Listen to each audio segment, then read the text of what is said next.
Okay, so in this video I'm going to be taking a ride to Midwest Moto to get my 500-mile running service done. In general, everything is working fine. Just a couple of things I'm going to get them to check out, other than obviously the oil change, which is basically what this service is.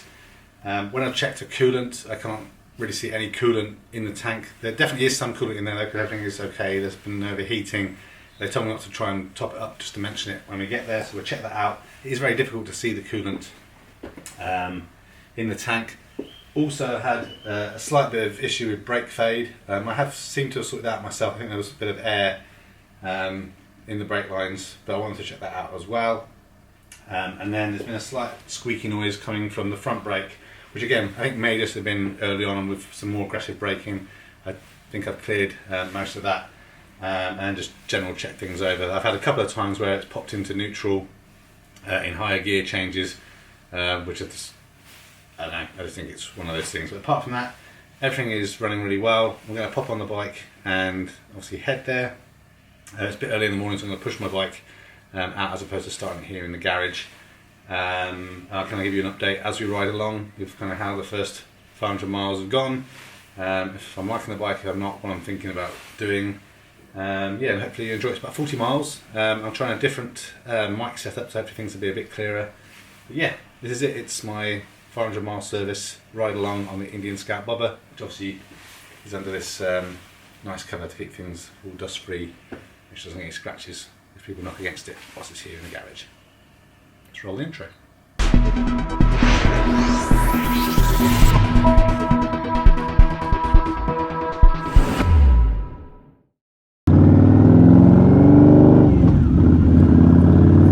Okay, close the visor.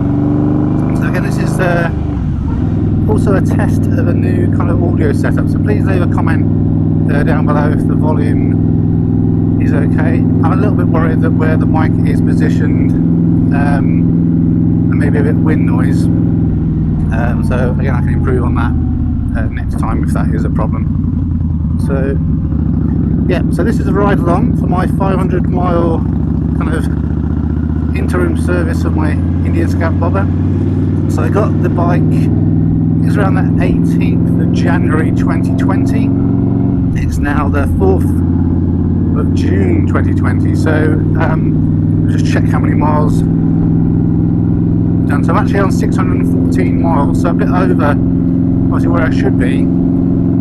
But since COVID happened, I've been using the bike as my primary vehicle. I've sawn both my cars, just didn't really need them, and I'm going everywhere on the bike, so I have then topped up a few more miles, but obviously then I couldn't get it serviced, so obviously still moving along a little bit,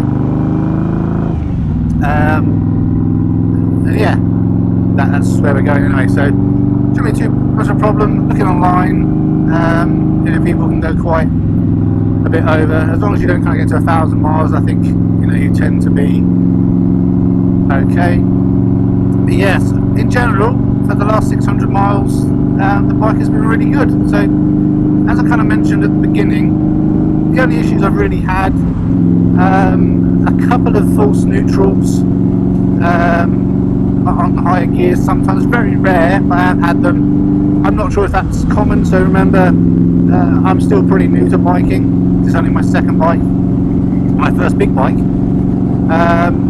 So yeah, I'm not sure if that is a regular thing or not. As mentioned also, when I came to check the coolant, just as part of some routine kind of checking over the things, I couldn't see any coolant in the tank. So I did ring Midwest Moto to ask them, you know, what coolant should I put in. They assured me there definitely is coolant in there, because it's obviously not been overheating. And just to mention it to them when I go kind of for this service. The other issue I had, which again does seem to be a common thing, is I had a point, I think it must be about 400-ish miles, where I was using the front brake, and the brake would come in, the brake lever would come in all the way to the grip. So obviously I wasn't getting the brake pressure. So I popped open the reservoir. There was definitely plenty of oil in there, and what I did is I tied a zip tie around the grip and the brake lever to hold it in for about half a day. That seems to be what people say you can do anyway. If you take it in there, there's like an interim thing, and ever since then it's been absolutely fine. So if I use the brake lever now, it works just as it should. I don't know if it's just me. I don't think the brakes are actually that amazing on this bike. I mean, they're only a single pot on the back and a dual pot on the front, I think. So it hasn't got amazing braking power. The Honda CB650R that I was also looking at getting, I still do like that bike. I have much better braking than this, but again, this bike, even though it's a 1200 and it can go fast, it's not designed to go fast. So I think that's partly why the brakes stop you, and if you want to stop, I won't do it because I've got a car on a bike behind me, but it will stop if you need it to. It's just sometimes not that confidence inspiring, so you just got to keep an eye on things. I have tried putting the mirrors kind of in a downward position, but I didn't like it how it kind of interfered with my hands, and also worried about it kind of smashing into the tank, and that would make me very sad. And then the other thing is I went for the matte black paint, and I think I said it in my original video, there's some markings on the tank. I'm still not convinced I did it. I'm pretty sure it was like it when I picked it up. I just didn't see it because the tank was wet. There's been no more markings since then, which is why I'm still confident it's not me doing it, so I haven't changed anything. But yeah, it's a bugger to try and keep clean. So I think at some point I am going to get this resprayed, not in matte. I like quite a nice gloss black colour with some either black or some gold fleck in it or something. So again, we'll see how it goes. And again, I don't plan to do that right now. Yeah, apart from that, it works really well. It's been pretty reliable in the winter. I can't remember the temperature now, but like if it's below 10 degrees or something, it just doesn't like to start. Again, that seems to be a characteristic of these bikes. So yeah, like in the warmer weather like we have now, well, not today because it's crap, but in the warmer months it started fine every single time, not a problem. I do keep the bike on a CTEK trickle charger most of the time, so again I'm not using it every day. But yeah, I'm happy with it, and I get really lots of positive comments because the bike on the arse. So yeah, it's nice that people like it, and people always go, oh, it's a real V-twin, not that Harley Davidson crap, which again, I'm not getting involved in the politics of what's the real true American bike. But yeah, I like it. It gets positive looks and I like how it looks. He doesn't want to do 40 in the 40. So yeah, it's a bike I'm happy with, and I really love the styling of it, and I love how it sounds. I still think with these Vance & Hine slash cuts on, it might just be a little bit too loud, but no, I still like it. Just listen to it.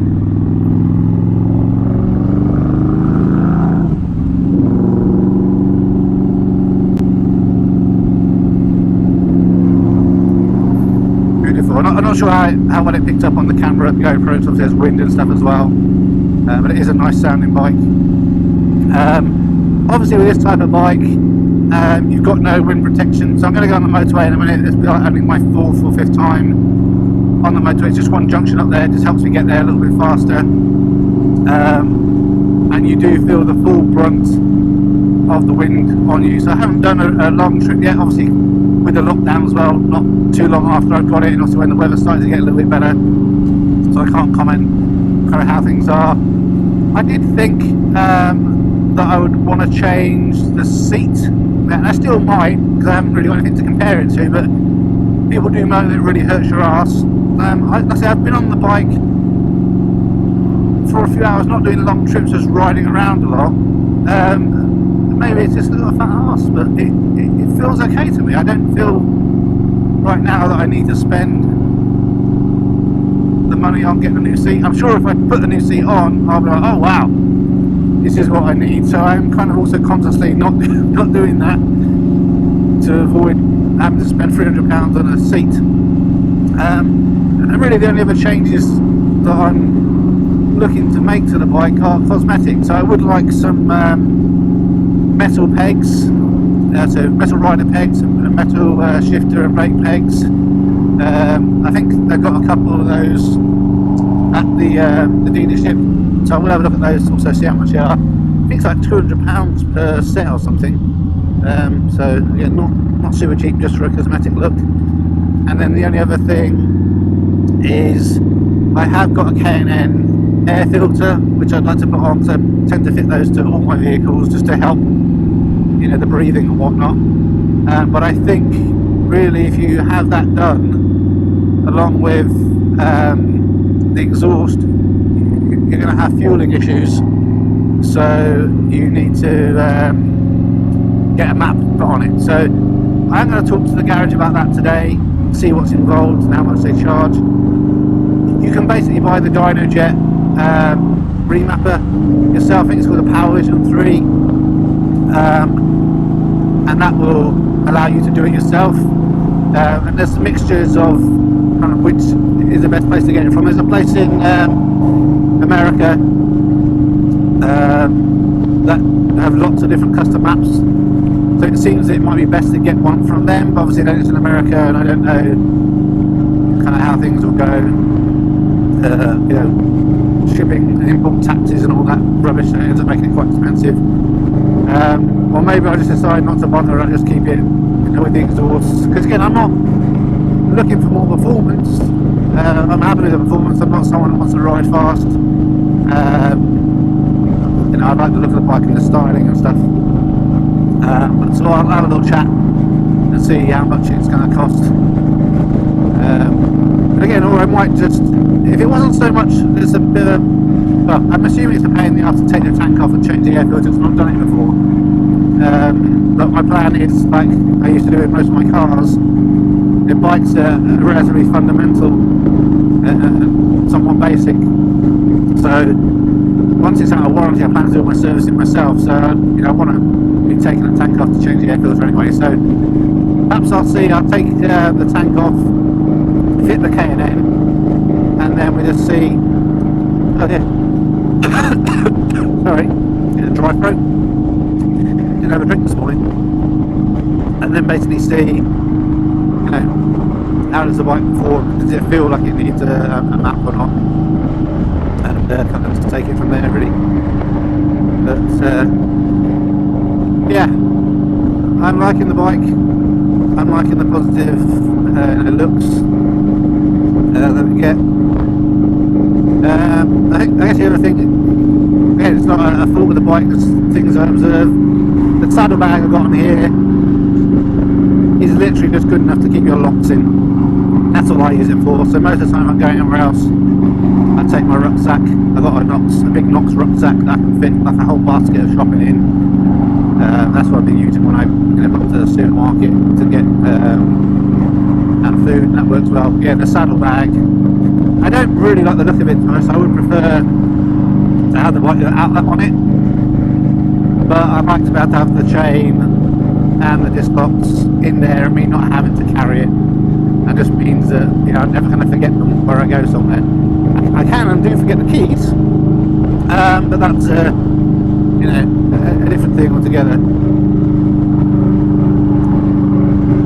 That's actually a pretty little smooth ride at the motorway there. Obviously wasn't going too fast. It's moving along at like 60 or where it was behind that lorry. But that's really what this bike is. It's more like that. So you know, it's not designed for you to. I don't think anyway, really be blasting along somewhere. This new roundabout layout is a bit odd. On the A's and B roads, you know, the bike is really kind of confident confidence inspiring. I've not had a moment, touch wood, where I thought to myself, oh, this feels a bit bad.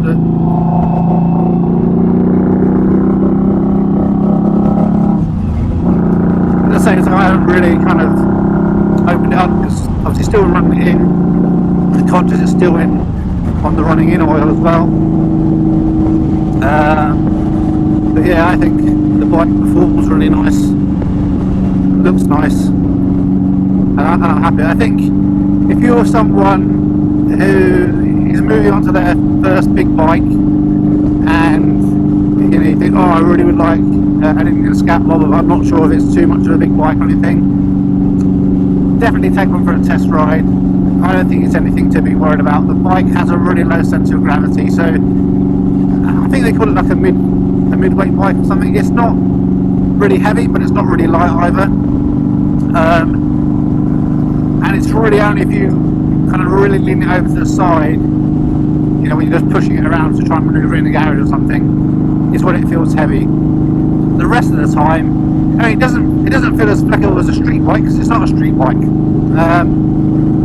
But you know, it doesn't feel cumbersome, and you don't feel like you need to have been riding for 5 years or something before you can kind of take it on. So yeah, definitely don't discount it. Of course, these bikes aren't cheap, expensive bike, but I do feel like it's well put together.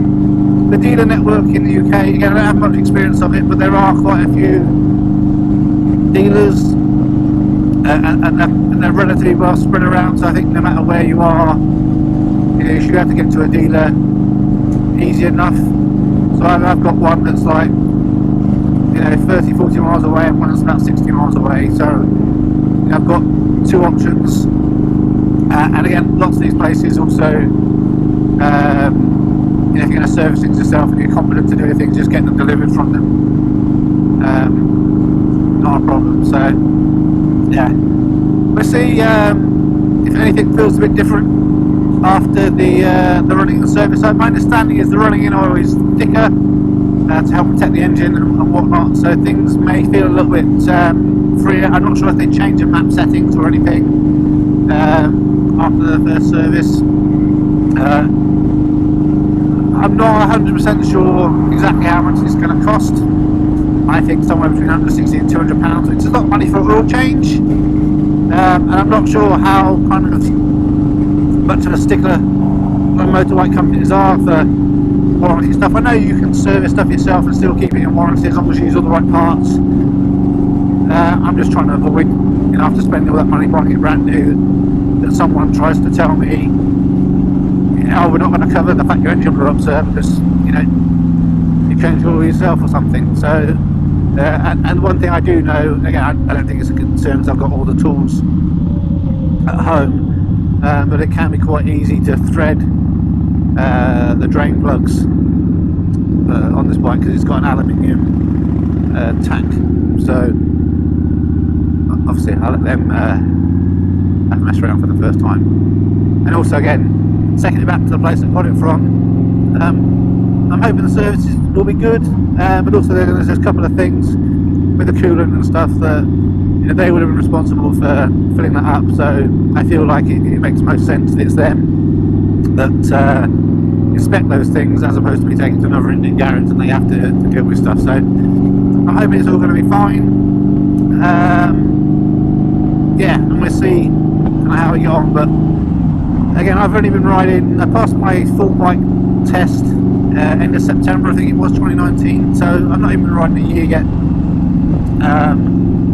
But this bike is much more confidence inspiring and easier to ride than my motorcycle, my Fat Sabbath 125. I think just because obviously you've got much more power and torque, so you feel like if you needed to, you can get yourself out of situations easier. Obviously you can get yourself into a bad situation easier as well.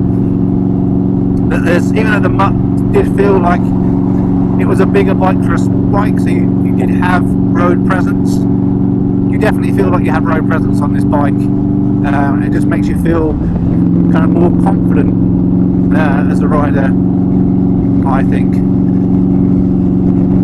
So Yeah, in terms of other things, there is some weird stuff on here, like I think I mentioned it in my initial review. If you want to flash the lights to use your pass light, there's no button just to pass it. You have to turn the lights on and off to kind of flash them, which is a bit odd. I obviously upgraded my bike to have the Pathfinder LED headlight on, which I think looks brilliant. This bike is a good mix of kind of modern styling but classic styling as well, and I really love the fact that you're kind of bridging kind of new style looking technology with a kind of older retro-ish kind of style bike. That's what I think. Again, I'm not a big biker, so apologies if I'm offending someone by going, that's not a classic looking bike. But yeah, I really like it. Everything else, I think it's very basic. Just a standard tacho. You obviously got the LCD display on there. It's not that annoying. You don't have a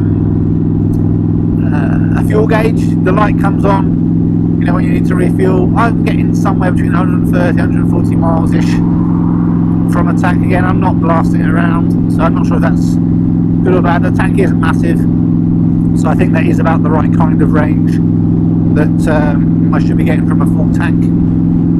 But yeah, it's comfy. I don't think Indian make their own, or maybe they do, but I thought about getting maybe some Oxford heated grips, because the grips aren't that nice. They're fine. I do. It's probably still because I'm new to riding. I think that sometimes I do hold on maybe a little bit too tight, so I get a little bit of pins and needles in my throttle hand. And so I do think some slightly chunkier grips might be good, and maybe some heated ones. But again, I think I'm going to see how much I use it in the winter as to whether I do that. I am still thinking about getting a second bike, and I've got a few ideas about what that may or may not be, and maybe that might be a bike that I use more in the winter. Yeah, I don't know. We'll have to make a judgment call on that. But yeah, this bike is good. The other thing, obviously, is it has the forward foot positions, and honestly, you adapt to that so quickly. I was worried that, obviously, learning on the bikes I had, that it would feel really odd. It's really comfortable. It's like you're sat, in a sofa or sofa position. And so it does feel quite relaxing. I think people say you've got to be careful, you're not hunching yourself over with the back and stuff. But I think if I sit relatively upright, you only tend to bend forward a little bit. Again, if you're going a bit faster, to try and make yourself a little bit more aerodynamic. But no, I think the seating position and the foot pegs and everything are fine. If you want to have someone on the back, you have to buy the rear foot pegs and you have to buy the rear seat. There's a rear seat that just kind of goes over,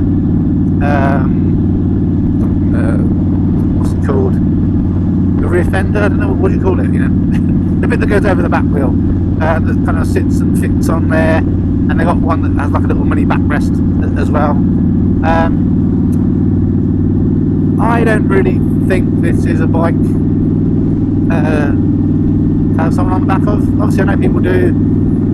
I think it will spoil the styling a little bit more, but again, if you need to have someone on the back, then you have that option to do so. So yeah, I did think about doing it, but my wife isn't going to come on the back and she doesn't want me to take the kids on there until they're much older, so it's probably more likely that if I get a second bike, that will be a bike that is a bit more ready to be able to have someone on the back, and that would be the bike that I would take them on. And again, maybe I'll keep an eye out if at some point someone on one of the forums or the Indian groups is selling a rear seat and that, and then maybe I might pick one up and just see if I can get past this tractor quickly without breaking the speed limit. It's 50 along here. There we go. Not a problem. Yeah, I think that's it. I didn't go very fast there, but this bike has, a lot of torque. Well, it feels to me like it's got a lot of torque anyway. So if you need to get out of trouble, you you can flip it a little bit. Again, as mentioned before, still running it in, so I haven't really given it some mega beans. I'm not quite sure where the max torque curve is on a bike. I'll put a little note down below if I remember to look and check that out. But I'm pretty sure I'm nowhere near. I think I've been over 4,000 revs is the highest I've ever done, because I've got more miles on it. But again, now I'm sitting along at 2,500 revs, 50 in 6. It's going on. It is nice that you have got gear indicator down here. That's always visible. It doesn't know kind of what gear you change into until you start to apply the throttle again. So if you go from 6th to 3rd, you don't know you're in 3rd, unless obviously you're thinking about it, which you should be, until then you apply the throttle and it works out it's in 3rd. But yeah, it's really good. Like other bikes, which I think is just typical of bikes, sometimes, not very often, I've had a couple of problems trying to get it into neutral. So you just hold the clutch in, turn it off, turn it back on, hold the clutch in obviously and put it into neutral, and it works. I think it's just when it gets a bit hot that it does that. But yeah, it's good. Right, I need to turn left here. So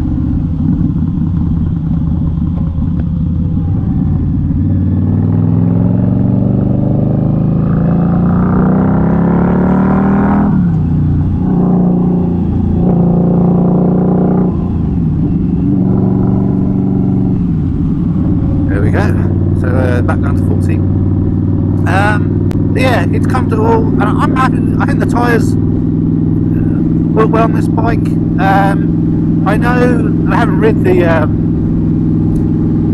Indian FTR. That's kind of got these weird track tyres on, which I've heard mixed feelings about. They're not really good for the road. I mean, that's a combination of like road and off-road tyre. Nowhere near as knobbly as the tyres I had on my motorcycle, Fat Sabbath. Again, that took a bit of getting used to, and it was only a little bit bum tweaky in the wet. In the dry, it wasn't too bad. You quickly adjusted to it. But again, this bike with its road tyres seemed to work really well. And again, you feel that you can kind of weave and manoeuvre the bike. It just feels pretty confident. Up the front here, the only thing you would have seen that's different, I've still got my phone on here on a quad lock mount, because on the Scout you have a little USB charger just over here, so I can run a little USB to lightning cable along here to keep things charged. And I had that really just if I'm going to go somewhere and I want navigation on, I can have navigation on this screen. I've got Bluetooth on my helmet here, and yeah, it works really well. If you're wondering what helmet this is a Nex XG100R, I think it is. Obviously I've got the tinted visor on it. I really like this helmet. It's actually pretty good for wind noise as well. I mean, it's much more comfortable than it was when I first got it. It wasn't super comfortable on my ears to start with, but now it's pretty comfortable. I got a Shark helmet recently, which is much nicer. Well, not much nicer. It's a bit more comfortable, but as a result of that, I've got more wind noise, so I have to definitely make sure I wear my earplugs when I ride that bike. I don't know if I'm sure if you're watching this you're into motorbikes anyway, but the one thing I still continue to be really kind of impressed with is how other motorcyclists have respect for other motorcyclists, and you get that kind of head nod, and if you stop or pull over for some reason, someone will stop and check that you're okay. So there's a much more kind of camaraderie than there is for drivers. And I think especially, I mean, I know that applies all the time, but especially with all the crap that's going on in the world right now, and how humans just seem to suck at being nice and being excellent to each other, it is kind of refreshing when you get that little nod or a wave from another motorcyclist. It kind of makes you think, I don't know that person, but maybe not everyone in the world is a jerk after all. But yeah, the one thing that is interesting about this bike, especially with the loudness of the exhaust, not all dogs like it. So you do sometimes get dogs lurching, from the path, because they want to rip the exhaust off or something. I don't know. But yeah, like I said, I have thought about not putting having the stock pipes put back on it, because I've had all this from new. But you can get baffles for the pipes to make it quieter, but everyone says it doesn't really make it much quieter. Lots of signal there, naughty. It doesn't really make it much quieter, it just changes the tone, so it kind of gives you a slightly deeper tone than that. And so I don't think it's worth spending a couple £100 on them. And when I spoke to garages about it that sell this exhaust, they've said no one's done it, so I don't really think there's a point of it. So the only thing I try and do with the bike is loud, and I know not everyone's going to think the same, but I'm not trying to be a pain in the arse. So obviously I can't do too much when I'm riding around here. I try not to nail it to make things too loud, but like at home I try not to go out too early, and if I am going out a little bit earlier, then I will push my bike up the drive a little bit, so that when I start it up it's not in there echoing of my driveway, because it's not, I don't know, test, it's not actually that loud when I look, or when I start the bike up, like during the day when no one's home and I go inside, you can hear it, but it's not so loud that you think, oh yeah, I'm really definitely pissing my neighbours off. They wouldn't like it at 5 o'clock in the morning, and that's kind of what I'm trying to be considerate of, is if I am going out early, I'll get up and push it down the street, and then just annoy the people who aren't my direct neighbours, I guess. Yeah, no, this is a nice bike. I think the mirrors are good. Originally I don't think when they bought the bobber out, I think it had the mirrors on the traditional mirror mounts, and then they changed to these bar end mirrors as standard. I think it's really good, because you get a full visibility of what's behind you. You don't just have a nice view of your arms and elbows. You can actually make some informed decisions with what you're doing. So yeah, I like it.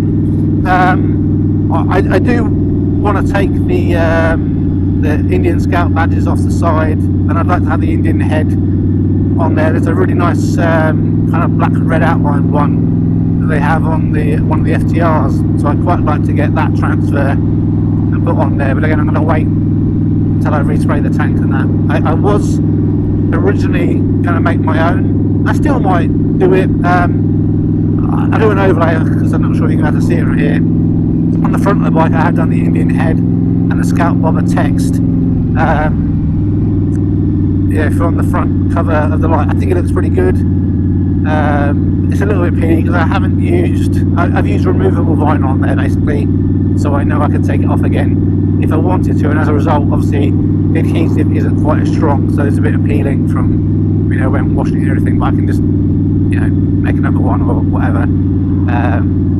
But again, if I decide to get it resprayed, I may get that done at the same time as well. So yeah, I think that's it really. The only other thing, I guess, just I've adjusted to myself. There is a bit of play, or there was a bit of play in the clutch lever. I think that's just as things run in, the clutch cable obviously bends in a little bit over time. So I just adjusted that myself. It's like a 2-minute job. But yeah, like I said, touch wood. Again, I know it's only been 600 miles, but I've had no real significant issues, and yeah, I'm happy with it. So we're here now at Midwest Motor. I think they've been having the car park resurfaced and stuff, so we'll see what that looks like when we get there, and depending how things go, I'll either add some commentary at the end of the video to say how much the service was, and how the bike feels, or I may just kind of do a little bit of follow-up video at the end, you know, to communicate that. But this is it, we're here. Oh yeah, so I see what they've done. They've basically just put some extra stuff at the end, which is quite nice. So we'll see how we do with some social distancing, and yeah, get this interim service done.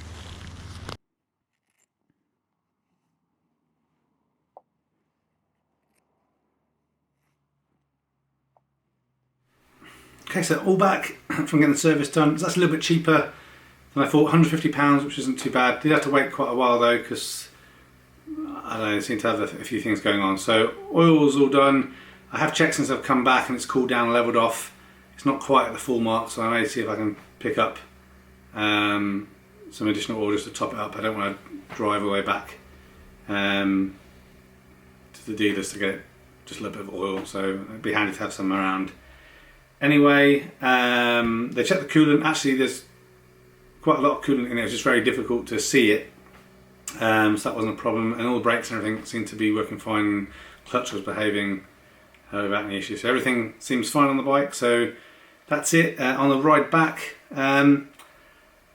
it's difficult to say whether it's in my imagination, because you know, who knows kind of how these things really work. But I felt like the bike purred on the way back, and I really mean that kind of, it made like a more of a purring sound. So maybe, again, I didn't get to see the old oil or anything, obviously social distancing, everything that's happening at the moment with COVID, to see kind of what the old oil looked like, but things seem to be, it sounds like it runs a bit freer. So did open up a little bit more on the way back, but the weather's not that great. But yeah, that's it. So that's my thoughts on my Indian Scout Bobber over the first 500, 600 miles. Service is done, and that's it now, I think, until 5,000 miles. There is that kind of optional check at about 2,500 miles, so perhaps I might either do that myself and just check through what's on the book just to see, make sure everything's tight and everything. But there's no more oil change until 5,000 miles or 12 months. If you've got an Indian Scout Bobber, let me know in the comments below how you get on, if you like it. Perhaps you think about getting one, perhaps you have one, you change it out for something else. I'd be interested to know. But yeah, continue to enjoy my ownership so far, and see our next 6 months and hopefully many years come of enjoying this bike. Thanks for watching this video. A thumbs up would be really appreciated. If you're interested in other geek type videos, please consider subscribing to Spectrum Geeks. Why not also follow us on Facebook, Instagram and Twitter. And before you leave, why don't you check out one of these other videos that may be of interest. Thanks again for watching.